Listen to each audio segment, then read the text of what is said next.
The leadership and practices of the state Independence Party have recently come under fire from several local politicians.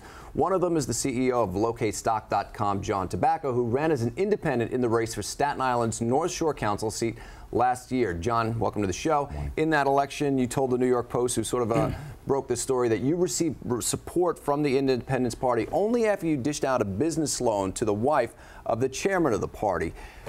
Do you believe that this was a pay-for-play kind of deal? Were you surprised? I was very surprised. I was surprised when I opened the New York Post yesterday and saw my picture in there. I didn't seek out the Post. The Post called me following up on a story that they've been doing, asking me about this. And I told them point blank that there was nothing behind that deal other than a straightforward business deal. And me receiving an endorsement a few days later in a nonpartisan election doesn't say there was anything wrong with the loan. I didn't need an endorsement from the party at that time, John. Do you think the Independence Party is sort of playing it favorites in terms of whoever gives them the most sort of influence? I can tell you that's the way it seems.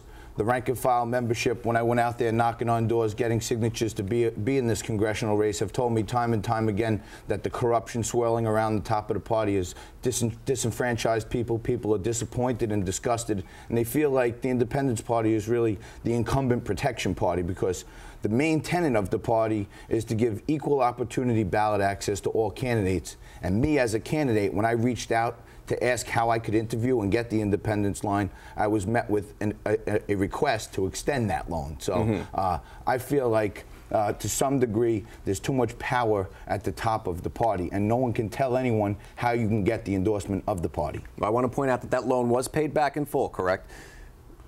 The loan was paid back in full with 12% interest. So from a business standpoint, I feel like that clarifies it for everyone that you don't typically get paid back with interest when it's a bribe or a quid pro quo. In the New York Post, and we're going to reach out to Frank McKay and invite him to come on if he wants to. He's the chairman of the Independence Party. He insists that the $10,000 loan was strictly business, and he said that it did not have anything to do with a pay-for-play situation. And he pointed out in the special election last year that it was nonpartisan, so that you really didn't need the party's backing to run. How would you respond to that? I would say that's probably the only issue that I agree with Frank McKay on, that I did not need it.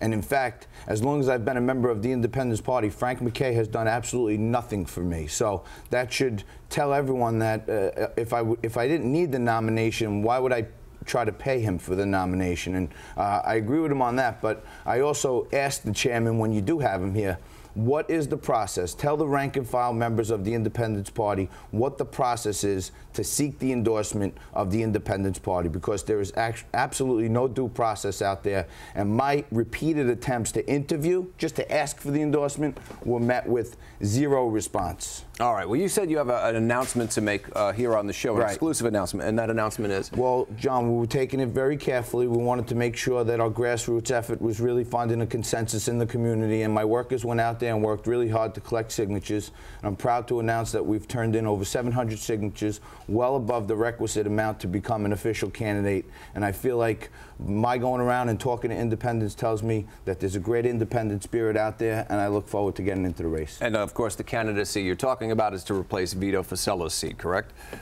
Well, the incumbent congressman right now is Michael McMahon. He's been doing a great job for Staten Island, but he doesn't represent the same ideals as I do, and I think there's an independent spirit across the country that needs to be spoken to. All right. Well, we thank you very much for coming in here and talking about this morning, and we wish you best of luck in your campaign. Thank you, John. All right. So, Kanye, we're going to send it back to you.